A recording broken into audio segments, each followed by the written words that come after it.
Hi everyone, it's Dr. Kamari Valentine here, and welcome to my podcast, Just a Minute. It feels like the gaps between my podcasts are getting bigger and bigger, and I'm hoping that we can get a few recorded ahead of school holidays so that I have a wee bank going forward. And that idea of a bank or buffer has been something that I've been thinking about for a wee while, as I've been talking about and thinking about stress and how we navigate those difficult times. In a similar vein, something that's come up a lot for the clients that I work with is depletion, which may be a particularly relevant theme at this half-yearly point, and also going into winter when our light levels are just that much lower. And there is an increase in feeling down or tired. There's a lot more darkness, which are signals to slow down and go to sleep. But the topic I want to talk about today, which has been on my mind for quite a bit, is actually people-pleasing as a response to relational trauma, or what we might call the fawn response. So you might know already about fight, flight, freeze as a trauma or stressor response. And those are very automatic responses. People often wonder why they were so frozen and criticize themselves about why they were so frozen or immobile or unresponsive when something huge was happening. And people can tell themselves off about why they didn't leave or why they weren't assertive. And it's really worth stressing that fight, flight, freeze, and I'll be talking about flop, but more importantly, fawn, those are not behaviors or thoughts or patterns of interacting that are consciously thought of. They are absolutely physiological responses, automatic responses that are about survival. And what the amygdala, that part of your brain that signals threat, cares about is that you are alive. It sees the world in very black and white terms, danger, no danger, and its job is to keep you alive. So those behaviors, fight, flight, freeze, kept you safe, or kept us safe at some point. But further down the track, when hopefully life is safer and hopefully more predictable, those very behaviors might be getting in your way.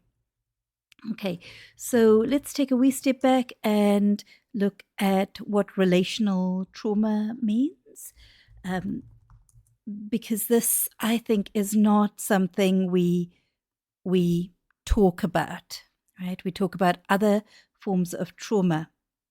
So relational trauma means that something happened or didn't happen within a close relationship. Typically, but not always, we're talking about caregivers, but it isn't just caregivers. It can also be in romantic relationships or relationships with other adults who cared for us, other adults in our lives, or people even our age. It can be because of abuse, abandonment. It can be because of boundaries being blurred.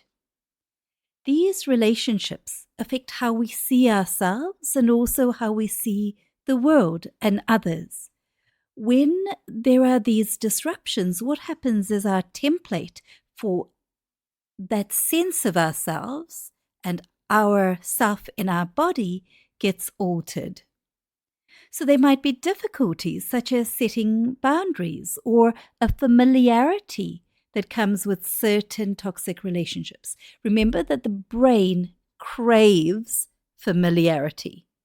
That's what it regards as safe, even when you may not necessarily feel safe. So relational trauma is not typically a single event. It's rather an ongoing series of things that happen and also things that don't happen. We can use the term relationship trauma and sometimes relationship PTSD.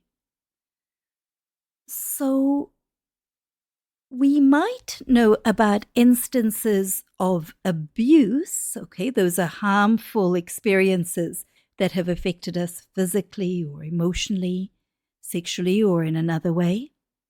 But it is very hard for people to identify or put words to experiences that didn't happen, such as the absence of feeling safe or the absence of praise, sensitivity, the absence of care, right?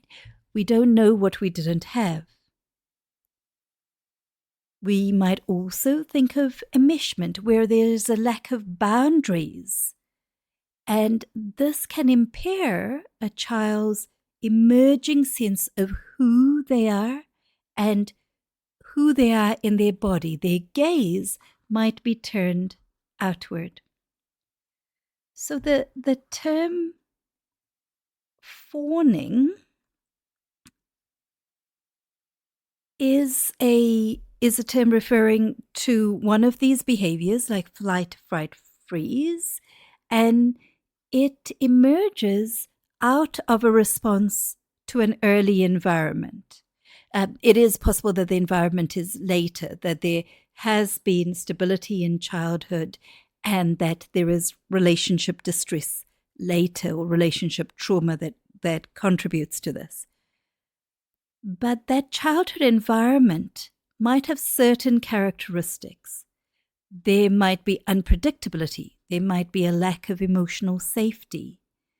There might be really good reason why a child learns to be very attuned to other people, to be very sensitive to noticing changes in facial expression, changes in movement, even changes in smell, changes in the emotional climate that signal there is danger, right? So what happens is that children learn to navigate their world, their emotional world. They learn to keep safe by looking outwards and anticipating the needs of other people. They might become really expert at decoding and being alert to emotions, even subtle changes of emotion, and adjusting themselves, their facial expression, their behaviors, what they say, how they look, in order to maintain that fundamental sense of whatever safety is possible and connection. And these aspects, like whatever safety is possible and whatever connection, are really vital for any child in order to survive. We might think of a cycle of fawning. Oh, and before I talk further, I should probably tell you that this idea of the fawn response is credited to Pete Walker, a marriage and family therapist who wrote the book Complex PTSD from Surviving to Thriving. And incidentally, I have a short podcast that is about PTSD versus complex PTSD if you look at the episode list. So what happens in fawning is people-pleasing, codependency, perhaps a lack of boundaries, a lack of sense of authenticity, a lack of perhaps trusting your intuition, a lack of assertiveness.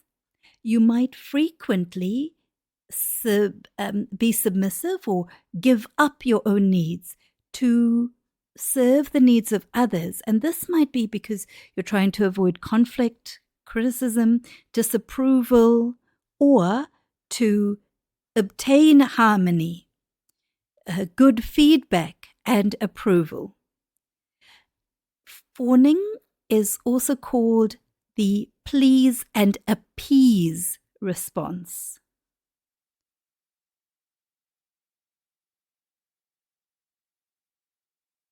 There's a kind of understanding that what is happening is that people have learned, or children have learned, that the price of any relationship means giving up the child's sense of who they are, their needs, rights, preferences, and boundaries.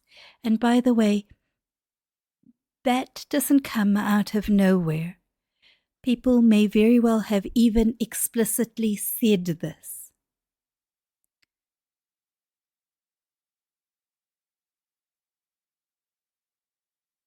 Examples of fawning can be, for example, following a career to please your parents, or going to a certain school to please your parents, not speaking up about what you would like if you go to a restaurant, missing obligations in order to please somebody like a spouse, caring for, pleasing, giving compliments to an abuser to keep them safe at your own kind of expense. So it might be hard to say no. You might frequently apologize. You might hold back disclosing how you really think. You might have trouble when people ask you what you think, or even tuning into your intuition. You might find that you're constantly trying to look after others.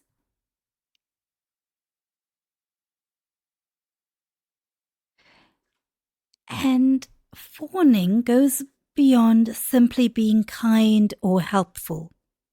There may be really important values about being kind, being generous-hearted, altruism, and so on. But the way we distinguish it is about looking at how flexible or inflexible it is, how much that is life-enhancing versus life-stifling, and whether there is a deep-seated fear and perhaps even a compulsion, something strong to avoid conflict at all costs. So in addition to the kind of things I've talked about, you might notice the following cycle of fear arising, and that fear is associated with a fear of rejection, of abandonment, or perhaps even irritation, anger or sadness. But at its heart, it's about fear. Then there is the initiation of people-pleasing, prioritizing the other person's needs and feelings. And I often talk about the gaze being outward, like you step outside of your body, your needs, your wants, being in the frame, being tuned into what you think, and you become aware or even hyper-aware of the other person. And temporarily, you may actually feel relief, right? That, phew, okay, I've done it. That person, they like me. It's okay. But then you might get resentment, right? You might feel angry or unhappy.